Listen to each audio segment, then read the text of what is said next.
केदार है अर्जुन भगवान ने अपना सब तैयारी लेके सबोध भाई लगा के अच्छा करैया दिला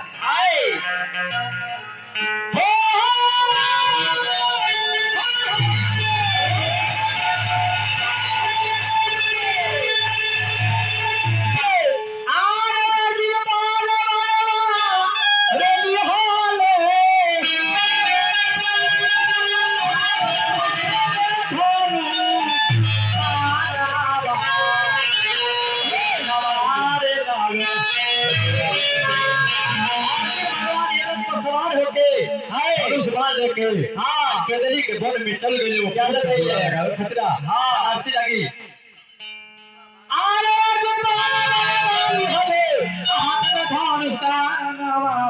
सुमनवर लावे अरे चलो ले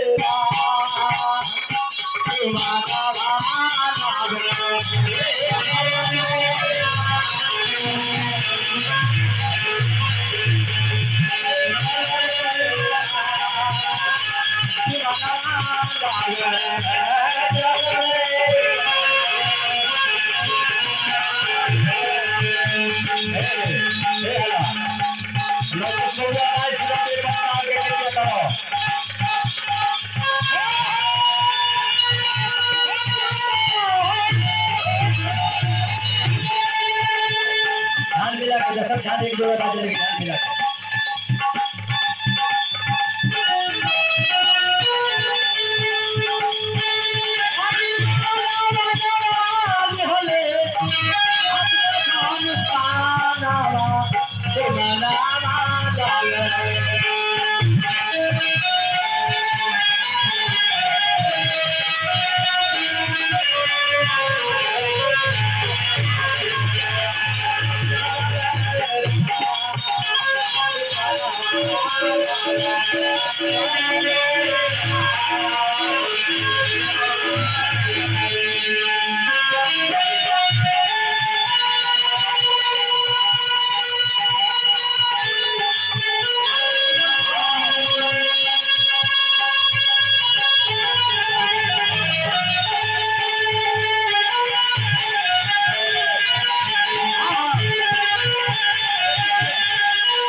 दरबार में हमरा तरफ से प्रणाम निहोरा रही मंडली से आशीर्वाद सुंदर लखती खाई निहोरा दी को हम अपने हमारा आशीर्वाद दे के हम गावतनी जोन हमरा भूतेली भाई गाओ ए भाई का ध्यान करियो बानावाए रा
अर्जुन केतरी के बल में पहुंचल बड़े। हाँ वही केतरी के बल में हनुमान जी के पहरा हुआ। और देखिए कथा कहाँ जाता, ये दोनों वीर के भेंट भइल बा। अर्जुन और फुलवारी में प्रवेश के लिए बड़े। हाँ वही फुलवारी में हनुमान जी के हनुमान जी करे क्या चले हमरा गुरु तुल्य केदार भैया की तरफ से एमआई के दरबार में 121 रुपए का पुरस्कार भाई सबसे भैया का प्रणाम रही। शुभकामना खाती भाई से नहीं हो रही। जाना खजाना में से हर घर की नोट आई। खजाना में हर घर की नोट हो जाता रहे।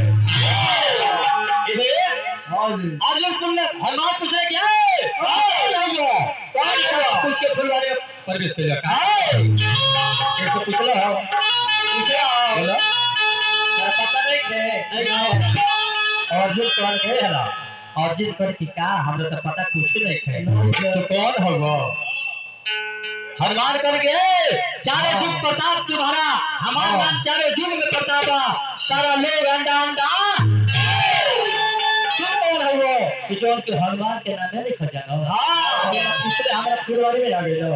हाँ अर्जुन कहले कि चले हाँ 51 रुपया का पुरस्कार हमरा विकास बबुआ की तरफ से भाई माई के दरबार में एक कथा में खुश होके हमरा मंडली की तरफ से आशीर्वाद लेके बबुआ के दिन दुना रात चौगुना होके आयो बे बिया प्रेम से कहले एगो बिया सही का करी त हमरा और आनंद रही। हेलो तबे भगवान कहले कि तू कौन अर्जुन हुआ बाबा आ तो हमहु अर्जुन है कि जेकरा के भगवान कह हइया। हां ध्यान दिए ध्यान ओए अर्जुन है। हनुमान कहले कि तू अर्जुन भगवान कन्हैया के भक्त हो तो हम तो भगवान कन्हैया के भक्त हैं। हाँ लेकिन तारे हम जानते नहीं थे अर्जुन करे के नहीं जानो हमारा फूल लेके तरफ फुलवारी में से जाए के बाद। हाँ अर्जुन करे के हनुमान हो। हां ये पत्थर मुड़ी पर पत्थर माता सीता के रावण चोरा के लेके चल गई रहे तब पत्थरवा मुड़ी पर ढो ढो सेत बारना में सब हमारा नाम अर्जुन हो। हम रहती तो छड़ भर में बाढ़ के पुल हमरे नाम अर्जुन हो। हाँ हनुमान कहले कि तोरे नाम अर्जुन हो तो हम हो तारे बारे में जानता नहीं। उहे अर्जुन उहे बारे अर्जुन। हाँ उहे अर्जुन उहे बार जो कि मुसारवा तारा के खोचा से लेके खबर ले उहे अर्जुन हो तया हो। अब फूल बिना आदर के नाम दे उहे दोनों वीर के हो जैसे झगड़ा होके लगल। भगवान कन्हैया बैठ के आ दोनों भक्त लोग के लीला देखत नहीं गाओ तरी कैसे ओ आदर करे के हनुमान। हां सुनो हम बात करी तू बाहर तेरे बारे में सब कुछ जानकारी। अरे लोहे के पीतर को अरे पीतर के चाले हनुमान ए हला हेतना कंप्यूटर चेकिंग बा हेतना क्यों ना होके ओए कहले कि लोहे के पीतर कहिया लोहे के चानी आ फूल के समाधाई बनाना तू का हो बानर के जात हो है जब फूल लगा दे फूल के बागवानी है आम के बगीचा होई ओमे जई बा कुछ खइबो खइका से बेसी तू फर के ना हो बनल हो। हो अर्जुन कहले कैसे हवे के पीतर को है पीतर के कृष्णा भाई समोद भाई हाँ फूल के सवाद होई अरे फूल के सवाद होई अरे बनरा के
ए हनुमान हम कहे कि हमरा के तूर लेबे हम तारा बारे में सब कुछ जानता रे लेकिन यदि ना तुरे देबो अर्जुन के बारे में तोहरो मालूम हो जाई लोहे के भीतर के